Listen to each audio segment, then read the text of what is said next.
No. Where we have come from, I know you very well. But Kaya na essence, togenda Kaya na without sense. Since Chigwe Boyinanga, you're no longer a member of parliament. But I'm a member of parliament. Linda Kankubuzi. Senseless. Linda Kokatono, fine, Bebe Cool. Bebe, who is the member? Bebe, let's go slow. Who is the member of parliament of Kampala? Kibuzo mwana wao kuba manyaso buluchidamu. Why aren't you in any party? Ani MP wa Kampala. Why do you think you are even dropped from? Jamu, no worries. Because you always want people to think this is where, Bebe, this is where I want you. Conversation about the genuine. Ani MP wa Kampala. Come and win likes. Bebe, ani MP wa Kampala. You can shout. Responsibility onajija wa omuntu omukuru okubeera kaawo n'ogamba. Bebe, let me tell you, if you want to go into intellectualism, you're losing this battle. And I think you, as a person, you've lost the battle because this is factual. How long does a person Don't tell me about any brand. Patriotism is the most important thing for any country. How do you end up twisting a conversation? Bebe, you're just ranting. We are defending a person who's gone wrong. I think you're just ranting. You're not being logical. No, Nsereko, stop it. When you come on the internet, you have no right to tell anyone to stop anything. On your page, you can take that authority. But this is not your page. Question when it comes to you. We have a lot. This is not your page. Is it your page? Is it your page? Is it your page? You run into pregnant silence because you cannot out-reason someone based on facts and sense. Bebona kanga roza hizo kanga simanyo mpise wa chapati. Bano boduka no kanga ampise wa chapati bana abasika chapati abechi komando nti ajja kanga abantu baduke.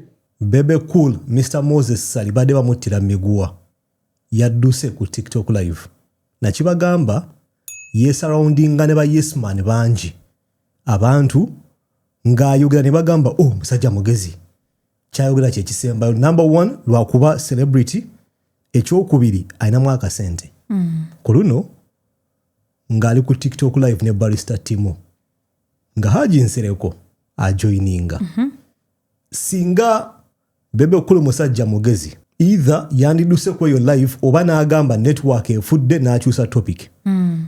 Bebe Cool Haji Nsereko wavelength za njawulo. Ntera nnyo okwewala okukola video ku Bebe Cool koza abantu it reached a point ne bagamba kiri personal. Nga in actual sense tekiri.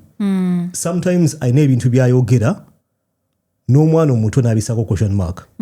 Kuluno yabadde agezaawo ku defendinga actions oba enkola ya Uganda Airlines. Aina live je yakola recently abantu abasinga obungi ne bamwewala ne bagamba aho yo Bebe Cool twamanyira. Kuluno nga akomyewo a revising mistake oba asomese omwami omu Barrister Timo TikToker. TikToker YouTuber, content creator. Nga agezaako kumugamba nti as a Ugandan you can complain nga Uganda Airlines ekoze ensobi naye ufuna engeri gy'okikolamu endala. Nga Haji Nsereko ajja ku live nga amubuuza Bebe Cool oba ogamba bana Uganda bakomplaininge mu ngeri endala gitubuulire. Bebe Cool nga tana answer. Nga ina answer egi better patriotic. Nga ye agamba Uganda Airlines wekola ensobi be patriotic. Complaininga softly.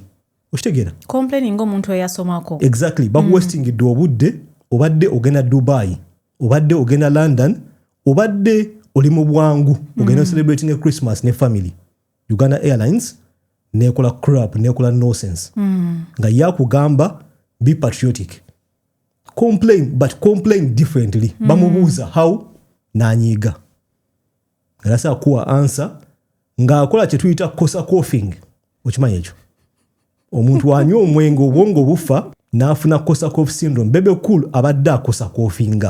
Ayogera kino ayogera kiri kwegamba tebikwatagana tebigatta. Eventually nga Haji Nsereko amutadde miguwa ati n'amugamba tokyali MP. n'aleeta punchline nga singa olaba parliament Haji Nsereko abeera mu parliament buli kanaku Haji Nsereko akyali MOP nga Bebe Cool yali convinced bakugoba muki mu parliament Haji Nsereko n'amugamba buuza mutabani waawo oshitegera kwegamba nekimususeeko oshitegera Bebe Cool n'agamba Haji Nsereko intellectual conversation ekulemye naye nga Bebe Cool engeri gye yeeyisaamu alinga aleman awanika ati emikono mugamba mujjonkera mubirabye oshitegera ojonkera munno nakibagamba ali surrounded ne ba yes man bangi nnyo it's dangerous history etusomesa ekintu kimu waliyo Roman emperor oba abakulembeze ba Roma bali bamuyita Marcus Aurelius yapangisa servant omwavu amutambulirengako ng'omulimu gwa servant guli ogwo kuwhisparinga mu kutuukwe nti Marcus Aurelius oli muntu yo a man bana abasajja benjogerako ba emperor bali b'amaanyi nga kyangu nnyo okwefuula bakatonda you forget nti si gwe mugezi wekka Bebe Cool yeetaaga banno man around him Bobi Wine abayina nga bajja mugamba omanyi kyagulanyi kyokola kya busiru kyova olaba nti akulaakulana Bebe Cool buli kyayogera bakikubira ki engalo for the first time in public afunye omuntu amukyalenjinzeemu for the first time oyinza okugamba nti amutikkirinze ng'akozesa akooya singa amutikkirinze ng'akozesa olwala Bebe Cool singa adelirinze social media singa tagenda kudda ku TikTok kwegamba yandikoze career ending debate ne Haji Nsereko agizeewo katono bw'ati nga oyinza okukola ka bebi wena oli musanyufu siri musanyufu bapoliticians mu ggwanga balina okuyiga okwepimira Haji Nsereko is a very smart man kyonna kibagamba ne mukolera ne duwage ne mu nuupu ejatuukira eventually Allah addamu duwa z'abamiskini Haji Nsereko one day ajja kujja mu nuupu is a smart man oyinza okuba tomwagala because of what he represents but he's a smart man you can't deny that so Bebe Cool simanyi ani yamuwadde magezi gano okukkiriza okubeera mu debate oba mu discussion n'omuntu nga Haji Nsereko abantu bangi mu ggwanga ng'oyinza ogaba bagezi nga bamwewala bamwewala bakimanyi nti emboozi weeneetuuka mu ebintu ebiri serious ajja kukulabisa ajja kukuyuzaayoza Bebe Cool avuddeyo n'agamba anze nkwepikira kalekera smiling sikusimayiringa Bebe Cool avuddeyo n'agamba nti akola ki yeepikira Haji Nsereko ne bamulabisa oyinza ogaba bamuswazizza bamukubyemu kanooko of course tuli mu ggwanga nga waliwo abantu abalowooza nti behavior y'omuntu nga Bebe Cool gya displayinze eryoke is a very poor communicator tawuliriza awoggana ate afuuka emotional ate alowooza alina olukusa okulagira abantu alowooza abantu famire ye kitegeera sagala kuyingiza mu famire naye alina feeling eyo nti ye ajja kukulagira I can order you around you don't have a right to tell people how they are going to complain after ng'omuntu abakozeeko nonsense Uganda Airlines kyeyakola was sheer stupidity ebintu bye baakola byabalabisa nti they are very poor at communication the service is so poor katandike video about how that is technically it would belong to those who are in charge okay but for me as a Ugandan I will tell you I am not interested in seeing any other country ahead of mine. And those are the mistakes that we've done. I've given you an example why Paul Kagame, the president of Rwanda, went ahead and paid Arsenal for visit Rwanda. Okay? So whether there are mistakes in Rwanda, they should not be put there to alarm people who he is calling to come to visit Rwanda. Okay? So that they don't come. No. Being genuine on that. But the way Mwami Bebe Cool, the way Mwami Kagame has maintained that is making sure that Gwatumye okola oluguudo alukola luli perfect. Gwatumye okuddukanya ennyonyi akidukanya eri perfect. I will not make challenges. Because you're referring to him in a half-baked way. Lwaki tomulifalingako? Even as a Ugandan, I have learned that Rwanda is not a country that you will just talk negative about. So even if you try to challenge me about roads in Rwanda, about issues, they have their issues. They have them. But I have been taught by the country of Rwanda and the president that, hey, don't talk about my country. But No, but okay? We are Uganda. So please don't proliferate Rwanda here. We are Uganda and we are Ugandans. We are from a different fabric. So we will destroy our country because no, we will not destroy our country, but tojja genda ng'otuguza buli kimu ekibi ekiri mu nsi endala. We are Ugandans, they are Rwandans. Listen, we respect them. Muhammad Ssali, we respect the Republic of Rwanda. How they want to manage their society is up to them. How we want to manage Uganda is the way we shall decide. Not anyone to tell us to compare how Rwanda is being run. No.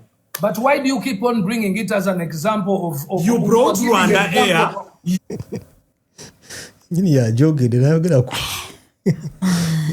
Paul Kagame sponsoring Arsenal.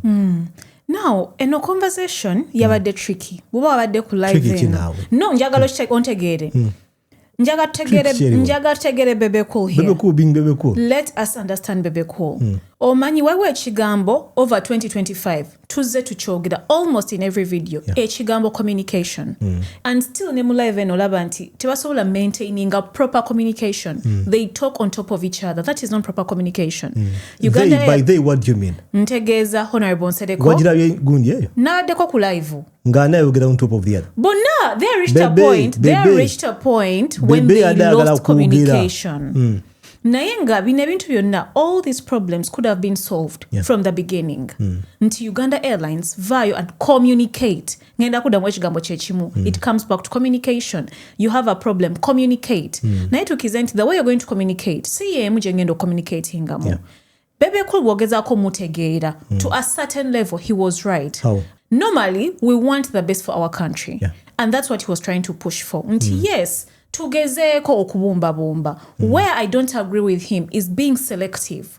Nti ebimu tugenda kubyogerako era tetugenda kubyogerako. If you're going to protect me as your child, ogenda kumbulira ekituufu kyenkoze n'ekikyamu kyenkoze. Omuntu akwagala agenda okubulira ebirungi n'ebibi.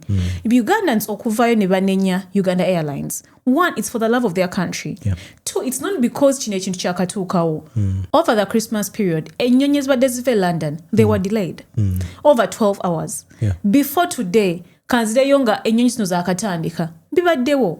They are delayed, they are cancelled, and people would complain. Normally, ng'abantu abalijjo bakola ki bwe complaining. Ekintu ekyatuukawo recently, it was beyond. Fena tulinye ku nnyonyi. Delays happen. You get it? Planes get cancelled. Ebintu bibawo mu business. Naye wawure kisukka. So akaseera kano bannayuganda okuvayo ne beemulugunya the way they did on that day. Bali bakoye. These things with Uganda Airlines bibaddewo. But no one ever respects us enough okuvayo n'abyogerako, okuvayo na communicating.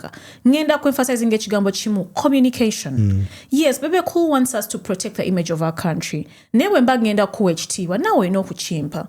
Bw'obeera omuzadde wange doesn't mean sigenda kuddamu. We shall communicate. Naye Tracy omanyi wakoze kya busiru wano. Kyusaamu wano. Do like this, do like that. That is how communication works. Love and patriotism should work like that. Bwe mba njagala ensi yange, I'm going to call you out. Nti omanyi Uganda Airlines wano mukyuseemu. What you're doing is wrong and that should be acceptable. That should be normal. Now, hitting eno yavuddeko ku Bebe Cool ne host wa TikTok live ne Honorable Nsereko. The question was, who determines what the normal response is? Who determines nti gwe ogenda corresponding nga otukuba obuchupa onagenda responding nga wandika email. Tuli bantu banjawulo. Ogenda responding nga ojje ku TikTok live onkolere live ya saawa 3. Nze ngenda wandika email nkuwandikira oluzungu. Oli agenda mbuliriwe akabe and that is okay. Tugenda kukiriza buli muntu o corresponding the way they feel. Fit okitegeera nti buli omu ayina engeri gy'akola ki gy'ahandlingamu emotions ze.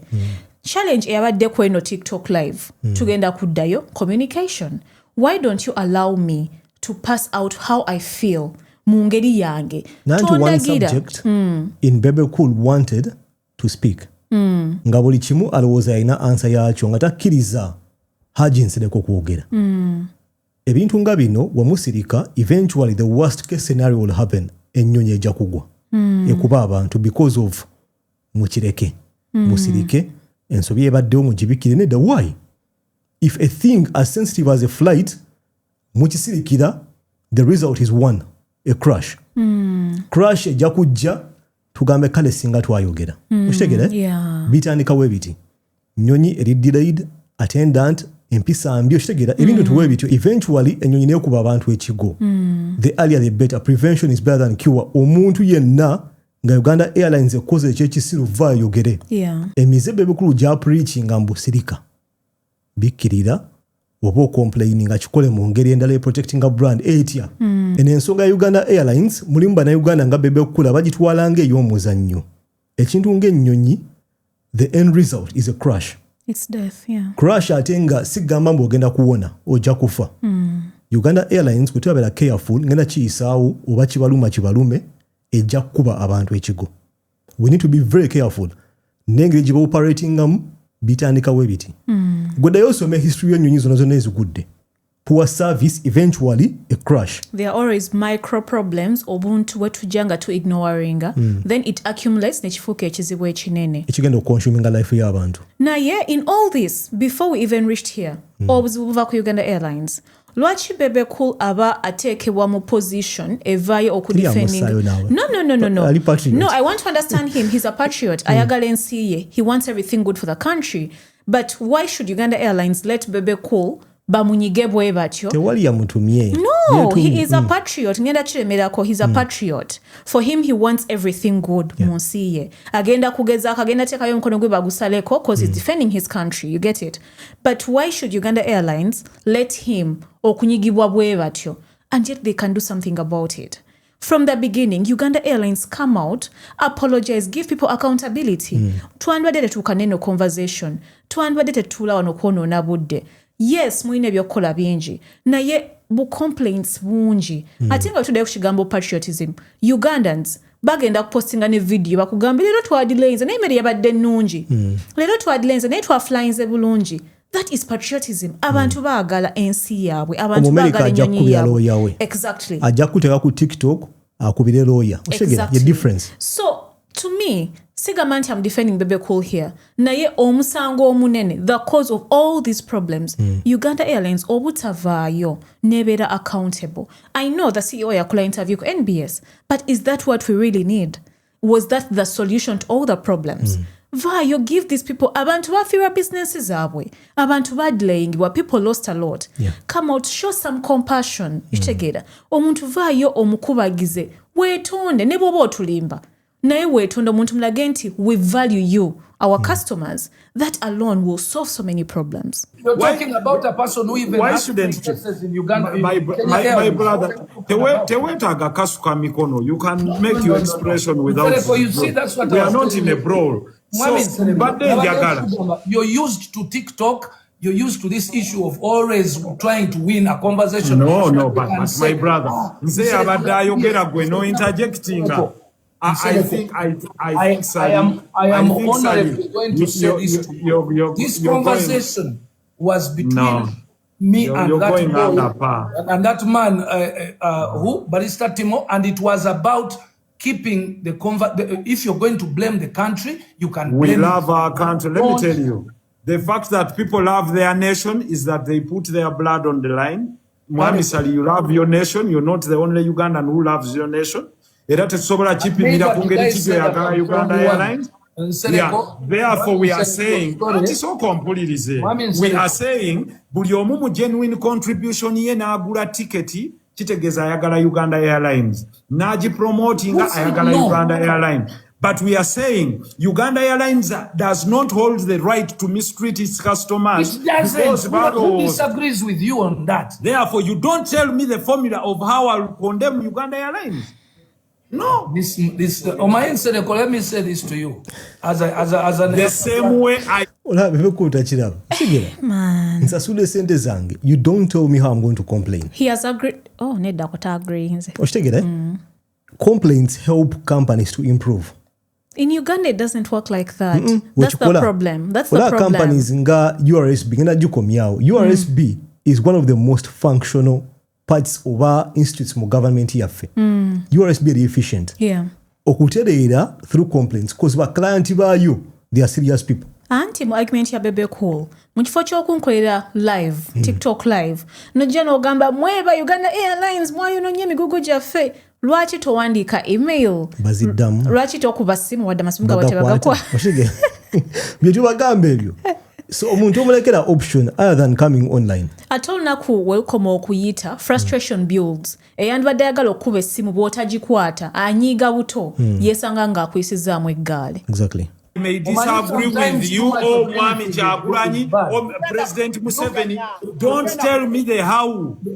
Muhammad Nsereko, too much of anything is bad. Maybe ina magezi manji nyo nti gwega kufumbira ddala no itako. You have refused to understand the only gist that I'm putting forward here for a country that where we belong. I am trying to tell you something very simple. When I addressed this young man, I addressed him on how best he can address a brand that belongs to Uganda. And that is why I interjected. That is why I interjected and I said, lwaki abantu abali wano tebagamba nti Bebe Cool alya sente z'ebivulu because you honor your appointment.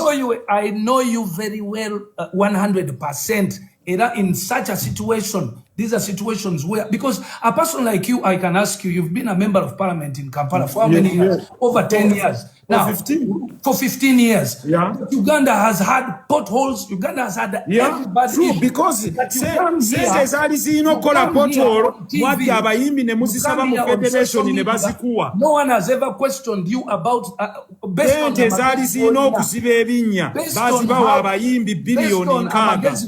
Nsereko. Sente zali zirina okuziba ebinnya bazibawa abayimbi biliyoni nkaaga. I agree. No, I'm here to answer it. Minor issues. I'm here to answer it. No zingira bakabawa abayimbi ne ba promoters biliyoni 13. Olanti Bebe Cool agezaawo ku avoidinga kye bamugamba. Anchi mbadde nkugamba mulimu selection nti kino nja kukyataakinga kino sigenda kukiddamu. Yekubye omusumaali kati ali mu kwogera nnyo. Ziziba ebinnya lwaki tewazigaana. If I come backwards and ask you, how much money as a member of parliament have you been getting all those years? As a member of parliament, say no to that money. Bebe Cool, Bebe have you Cool. ever stood for? No, I don't need to, Bebe. Siga mambo azifuna illegally. Yayingira mu kalulu ng'ensi yonna ekimanyi MP wa wangula agenda funa sente bweziti. Naye kati Bebe Cool mu kaseera kano agezaako gufula musango. Nti MP bamusasula. Kitegeera. They're supposed to be paid kuziba kola omulimu. Yeah. Whether sente nyingi oba ntono mwakkiriza bazifune. Unless mujja gamba tutule wants to revise ngesaale zaabwe, but if you don't they have a right to earn it. So Nsereko oba Haji Nsereko talina nsobi gye yakola nga bamusasula. Sente mwali mukimanyi agenda kuzifuna yeetaba mu competition ya MP n'ayitamu nemulonda nga mukimanyi agenda zifuna bamusasudde akoze omulimu gwe. Why is it a problem? It's not his fault. You're trying to play a very critical card and I can put you down on the line. No. Why? Kankubuze, Bebe Cool, NRM ogiyimbira ku bwerere. Do you sing for free? Lwaki osaba sente okuyimbira NRM? Simple as this. Lwaki togamba since you're patriotic olaba ebirungi byekoze abayimbi bayimbire bwerere? The gist of its base, where it came from. Don't come onto a conversation. Do not go into that line. You're trying to scratch where you cannot. I'm telling you, this is not about winning. Ogamba nti oyagala obikolere bwerere. Lwaki tovaayo n'ogamba since NRM ekoledde birungi byerere. You will sing for nothing. Likes. Even coming up to say that, yes, guys, let's protect the brand Uganda. There is nothing we are going to protect ng'ekola bikyamu. Have you had anyone? No, Ssali. Ssali, njagala owulirize. You can blame the airline, but protect it's not brand. Going to be a shouting match, but I'm going to tell you one thing, my brother. I want you to understand it.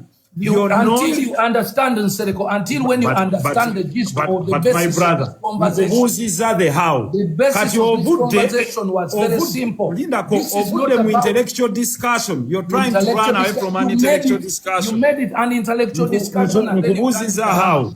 Ssali, togenda kubuulira abantu bano on how they should ask for their money ku ngeri ki gye bazikozesa aba Uganda Airlines. Teri atambulira bwerere. Someone pays for a ticket, you owe him a duty of care. I am again going to tell you that those answers are yes and true, and they are meant for Uganda Airlines. But when you're addressing Uganda Akati, Airlines, why are you here? please. Why are you here? Are you a spokesperson of Uganda Airlines? Who called you? You who This called was you? meant for me and him. Live, not the host of the asking me live why is I'm here. Bebe Cool. You're The asking question me why is, I'm here. Lwaki sikubuuza? Tuvudde ku mulamwa. Kakati Nsereko ndoza kati ndoza tontegera bulungi. Muhammad Ssali. Eno live sebo nagitegese na Timothy. Wagitegese kati kwe ndi obadde oteesa otya? Kati nze wendi. Obadde ogamba ki? Nsereko kubeera kuno obamuwane nti Nze seetaaga bampaane Bebe Cool.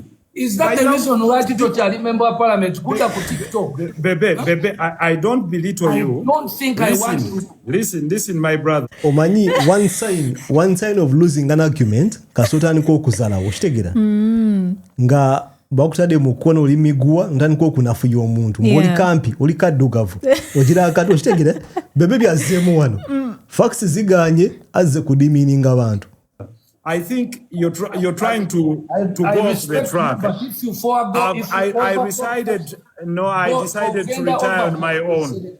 Bobo yagala nawe. No. Umanyi bulungi nnyo where we have come from bimusajja mukaya. I know you very well. Naye bwono kaya. But kaya na sense. Togenda kaya na without sense. Ani kugamba takaya na sense. Sense chikwe boyina nga you're no longer a member of parliament. But I'm a member of parliament. Oloza lwaki bakujjayo bannakampala. Linda kankubuuza. Linda ko katono fine Bebe Cool. Bebe, who is the member?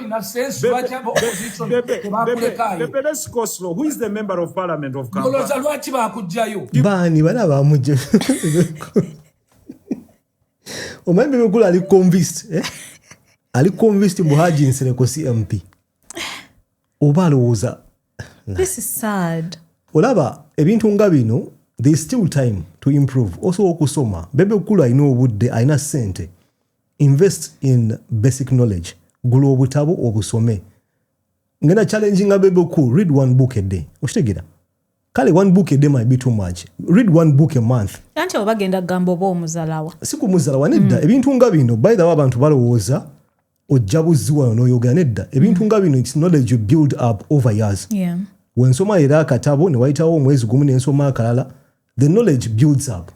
Perspective engeri gye ndabamu ebintu ekyuka. Otherwise ogenda kukola arguments ng'olinga omuntu wa boda. Kyovala nti mu ggwanga lyaffe abantu abasinga obungi okuwa endowooza bavuma.